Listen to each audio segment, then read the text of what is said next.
PBT Extra, here it is, Kurt. The finals are finally here. We saw game one. Phoenix Suns gets game one, 118-105 on the shoulders of Chris Paul's unbelievable 30-plus point performance. What's your take thus far on the series? Yeah, the Bucks may not want to let Chris Paul be this comfortable. Like he by the way, that's 73 points now between the closeout game of the Clippers and then his next game, game one of the finals. And he's just on a roll. You know he's playing for legacy. You know how motivated he is. But I think that he is a guy who can take what the defense gives you and then just flip it on you. He's seen everything in 16 years. He's got such a high IQ and such a broad skill set. Like, you need me to score? All right, I'll score. You need me to pass? I'll pass. He just carved them up. He's like, all right, you guys are going to switch everything. I'm going to get Brook Lopez on me or Bobby Portis, and there's nothing you can do about it. And there's not going to be easy answers for the Bucks going forward, man.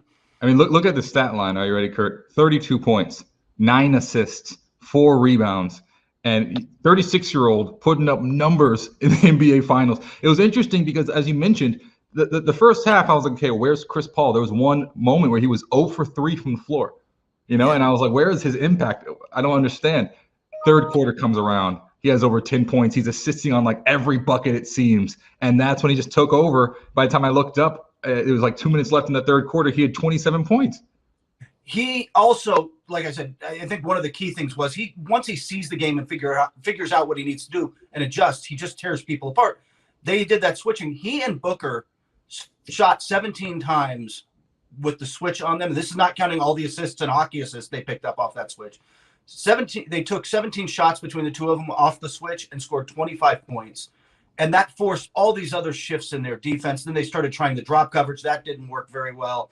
They eventually went to Giannis at center, which I think was their best option, but that poses other problems. And you can, we should mention, by the way, Giannis Antetokounmpo played well, man, considering a week before you and I and everyone else in the world did not think. I mean, we thought he'd be in surgery, right?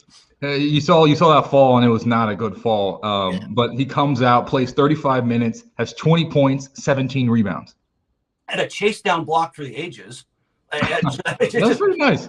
That was pretty nice. You have Bam's block, right? LeBron's block. I don't know if it was quite LeBron with the finals on the line level, but it was reminiscent of it, right? And then he overpowered Ayton at one point, which he's done before. Like, it was a really impressive performance. He's just they're going to have to find more scoring around him. Chris Middleton stepped up in the second half, and Drew Holiday just has to be better. That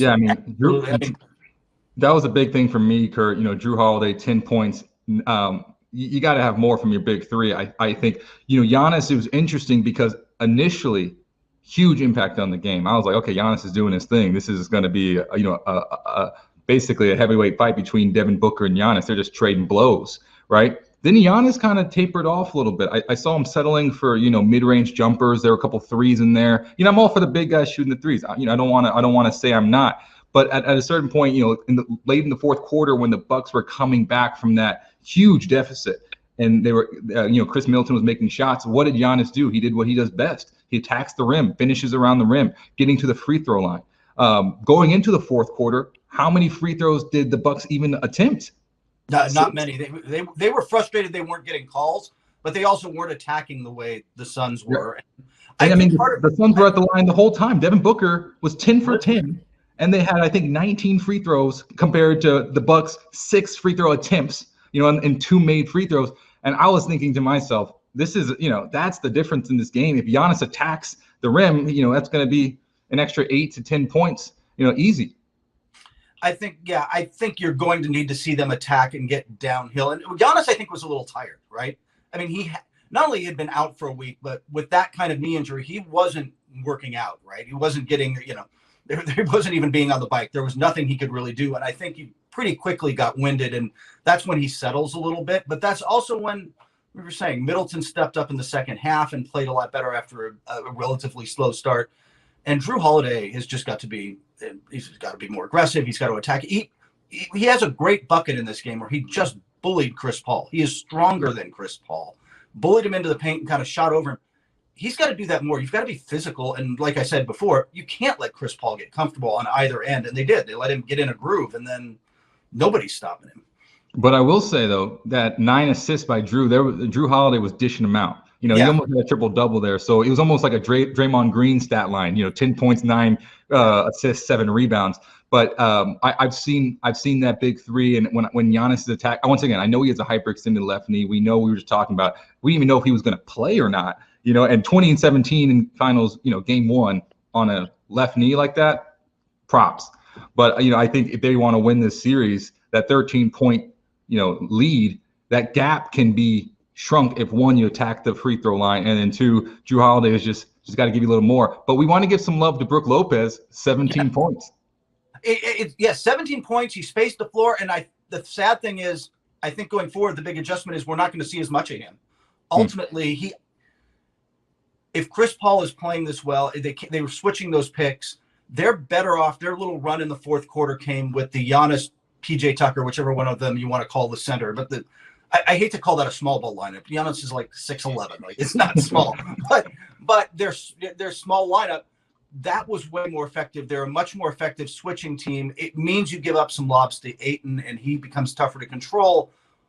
But I think you have to do that. You can't let Booker what Booker and Chris Paul did in this game, they can repeat every game if they want. Like, they can absolutely do this over and over. And I think if you're the Bucks, you have to take them out of that. And the Giannis at center minutes, I think you're just going to have to see a lot more of them. And that means less Brook Lopez, unfortunately, for them, because they needed his scoring in this game. Yes, they did. And another guy who had an unbelievable, I just want to, circle this for you. DeAndre Ayton, 22 and 19. Huge. Wow. The most amazing thing to me about this Suns run is how Booker and Ayton, and by the way, Mikal Bridges and Cam Johnson and all these guys, first time on these stages and acting like they've been there, but playing like it's no big deal and they've been there before. It's been an amazing run. They have not shown that rookie, the nerves, the kind of overcome by the moment. I credit Monty Williams and Chris Paul for some of this, but some of this just goes to them being really mature and handling this in a way a lot of rookies just don't. Yeah, we've said it plenty of times. Chris Paul, what he's been for DeAndre Ayton as far as letting him take that next step has been phenomenal. And I just thought, what do you do to stop Ayton? But the crazy thing was that they weren't even running the offense around DeAndre Ayton, and he still got 22 and 19. I gotta say this too. I'm looking for that game made me look forward more to this series. Up tempo, pretty well played, fun, just an entertaining series, right? Like, that's what I really wanted to see out of this. With all these without the stars, I was wondering, we'll see what the ratings end up being without, LeBron or Curry in there or Durant. But it was fun basketball. It was worth watching. If you're a sports fan, you were going to be entertained by this game and the pace of it. And I think you're going to get more of that. Both of these teams want to play fast in this series. It's not necessarily, Chris Paul said after the game, it's not necessarily my nature, but I know we've got to play fast, and the Bucks have to get more transition buckets and get Giannis running downhill. And of course, that means getting stops too, which it's a little tougher to run when you keep taking it out of the basket. Yeah. Let's look ahead here. We got maybe 6 games left. Who knows how long the series is going to go? Do you have any predictions? I still think this is I've said Suns in 7 from the start, so I'll stick with that. I think the Bucks could flip the switch and figure this out, but they've got a lot of work to do, and they're going to need their X factors to come through. And if they're going to play small, that quickly becomes Bryn Forbes and Pat Connaughton, 2 guys you are fond of. Those guys, if you're going to go small and they're going to get big minutes, they've both got to hit a lot of their threes, not all of them, but they've got to hit their threes, and they can't get torched on defense because Chris Paul is going to see Bryn Forbes and just see a bullseye. And they've got to find a way to not let that happen. If they can hold their own, that really helps. But I still just think the Suns pose questions that the Bucks can't answer.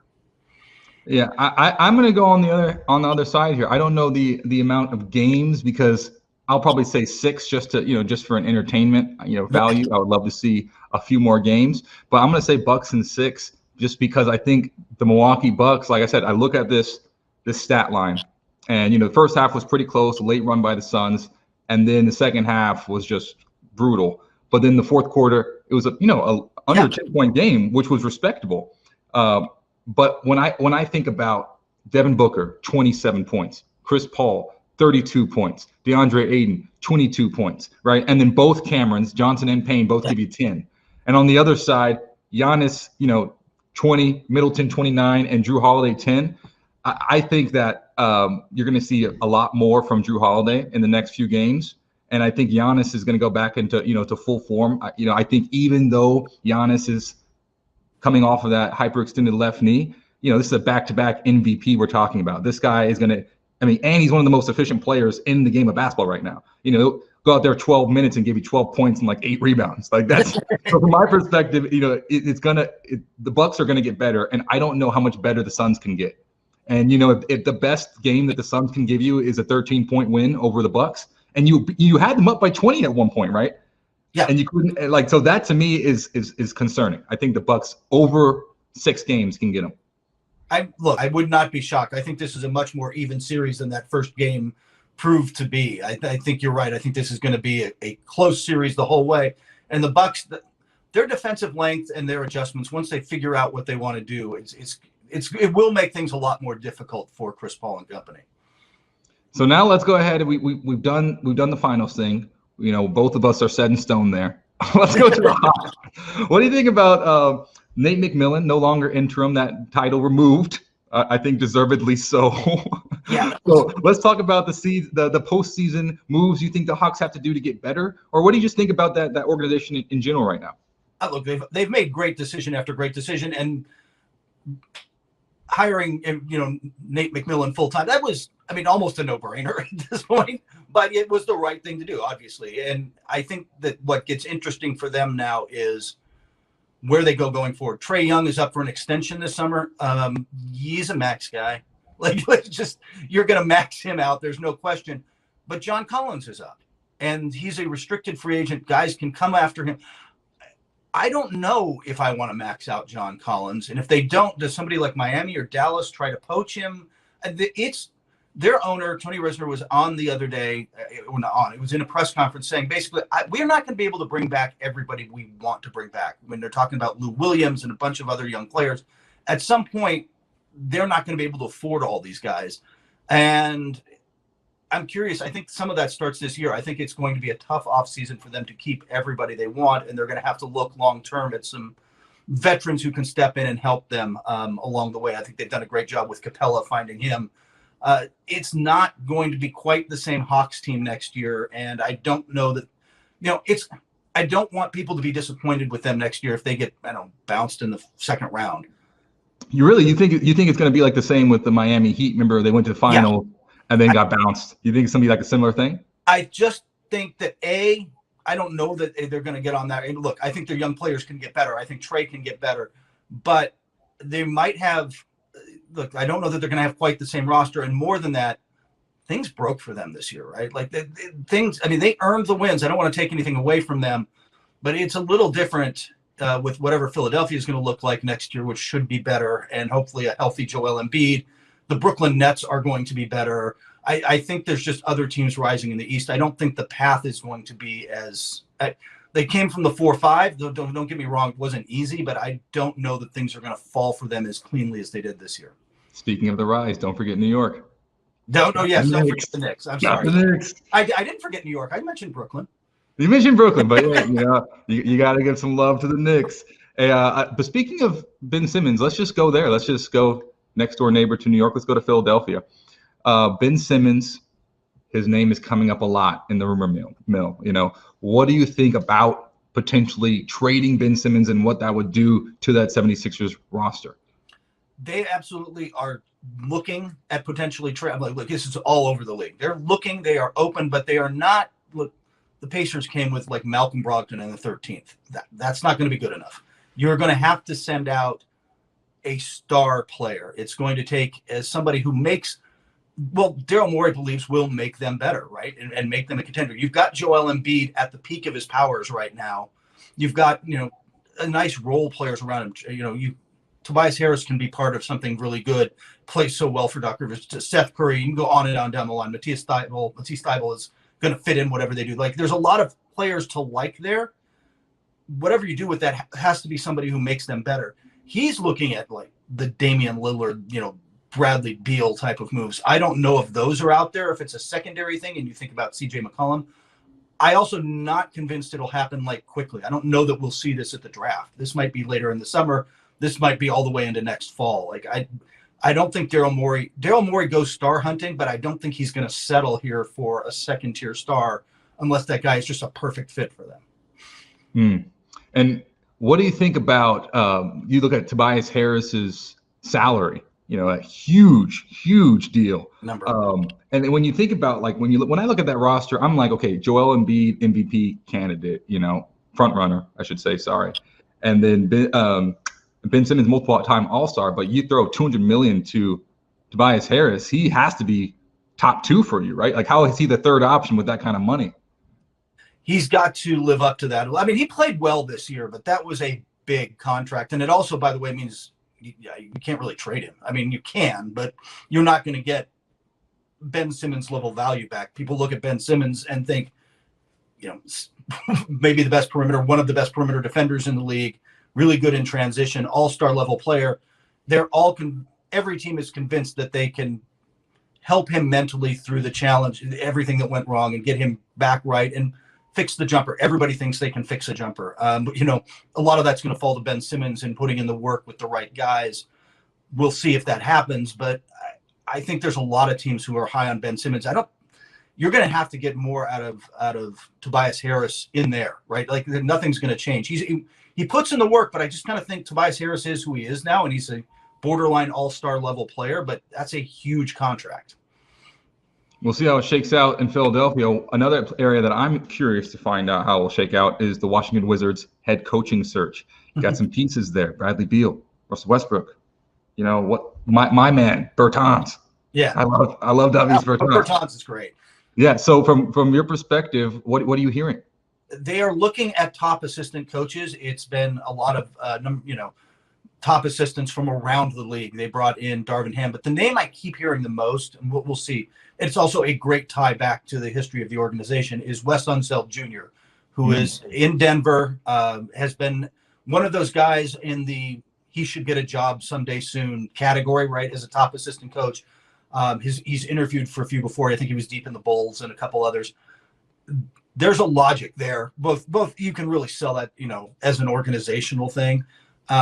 On top of being a guy who can fit. I mean, it ultimately comes down to can he meet with Beal and Westbrook and get them believing in what he wants to believe in, but which is going to be the challenge for whoever gets that job. But they are going to go with a top assistant somewhere else. They're not bringing in they're not bringing in a retread.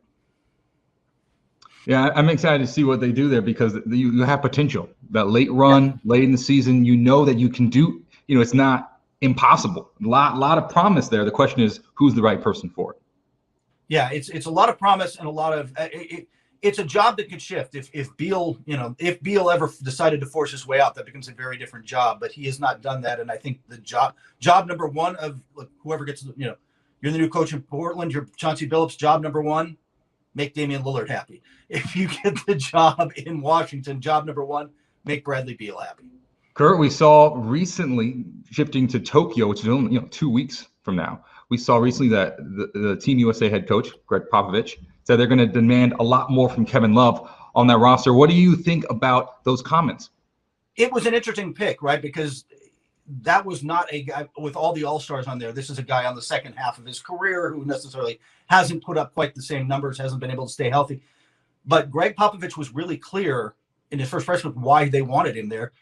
They want to stretch four who's got experience in the international game, which Love has, because stretch four, stretch five, really. You've got to pull Rudy Gobert out. First game USA plays is France. Rudy Gobert is in the paint. It's a problem. You've got to pull him out.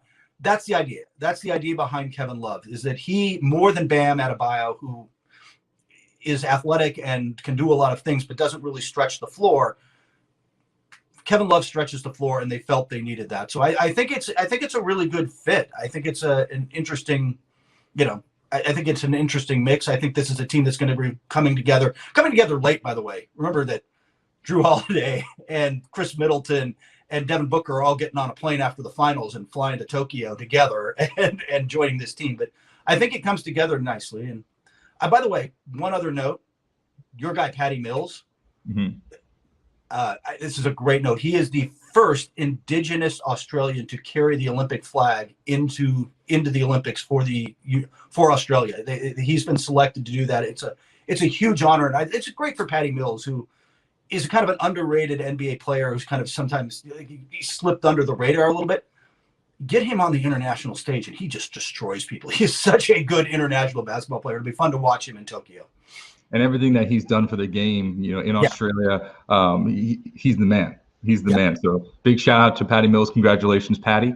And I'm excited to see Team USA in Tokyo. Kurt, we're right around the corner. 2 weeks. That's gonna be fun, man. By the way, they got to go up against that Luka Doncic guy. He got in with Slovenia. So, there's going to be some good teams out there, man.